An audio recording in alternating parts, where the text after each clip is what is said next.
I feel kind of priestly here, which fits in with what I'm going to be talking about.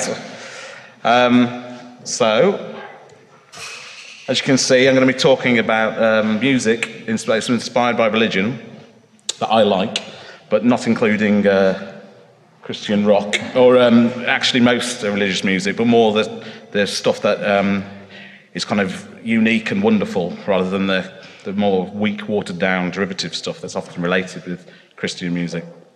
And so this open-mouthed lady is leading a group of sacred harp singers, which I first heard the music on the Anthology of American Folk Music, which was put together by this slightly loony man called Harry Smith. And in amongst all the music on the blues and the bluegrass and gospel are these two songs of sacred harp music. I've literally never heard anything like it before. It's like quite hard to describe as music, but it sounds like a bunch of crazed Smurfs all chanting melodies over each other at different pitches, and to the point where you actually can't hear any of the words, it's just noise. And each singer is like given the same amount of importance, so there's no hierarchy within the singing. And because of this, you get this hypnotic cacophony. And each person takes in, there's no proper leaders, but each person takes a turn to kind of lead, and all the congregation facing to the person in the middle, so they get the benefit of this complete wall of sound coming towards them. And this kind of music, I just can't imagine existing without religion, even though I don't believe in God and I'm an atheist. But some of the more melodic songs, the less Smurf-like ones, are some of literally the most moving things that I've ever heard. And incidentally, I took a name of one of them, which is Present Joys, for a publishing company that I started.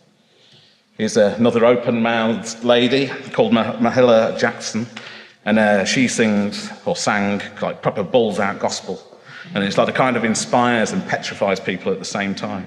It's almost like a punkish aggression to it, and like a lot of the kind of gospel from the 30s and around about the 30s and 40s, which their kind of religion involves very judgmental gods.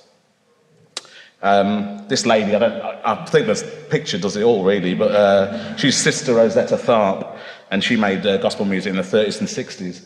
And she led choirs and she played this guitar in such a dirty kind of rock and roll way that most churches found her too much. But she led these choirs with her raucous singing, and she had a wonderful style as well, obviously.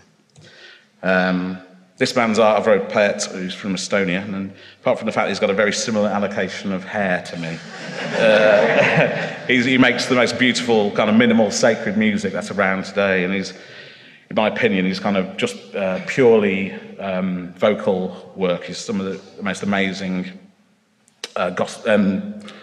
choral music that's in existence at the moment. Here's another man who's shouting, and he's called Dan Galaxy. And he's like from one of my favourite bands, which is Truman's Water. But he found God and he left and produced music under the name of Soul Junk. But the music they produced is under similar veins as Truman's Water, which is this shouty, angular punk. But he used the lyrics that he sang were all purely from the Bible, taken straight from the Bible. And each album that he puts out is named after a year, and it starts at 1950, which he said is a good year for music, apparently, and then 1951, 1952, up until 1961, an album that's just come out. But he's also produced experimental hip-hop and like church-friendly music, but his goal in the end is to put the whole of the Bible to music. This man in a tree is Daniel Smith, and he has a band called Danielson, and he's also known as Brother Danielson when he's in the tree, and when he's performing with his family, he's known as the Danielson family.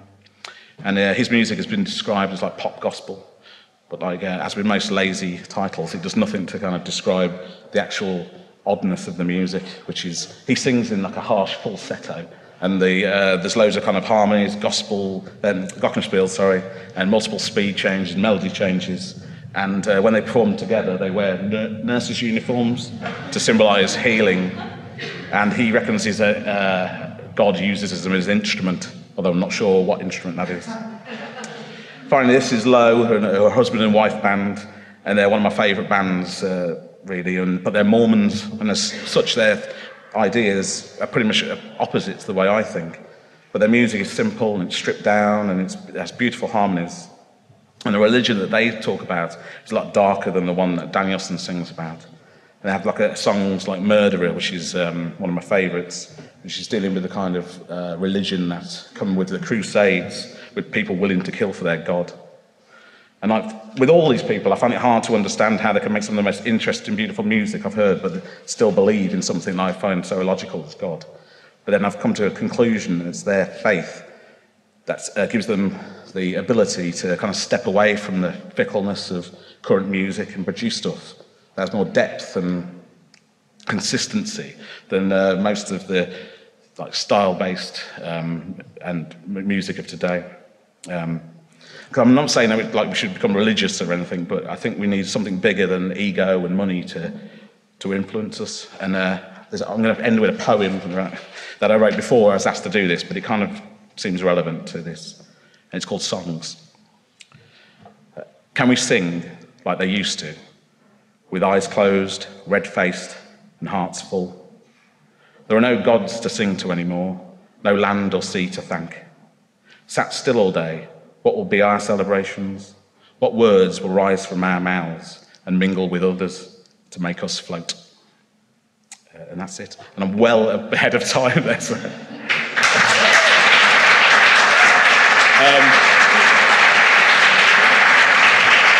I'll put links to all the music on my blog if you're interested. So it'll make more sense probably then when you hear the music. Thank you.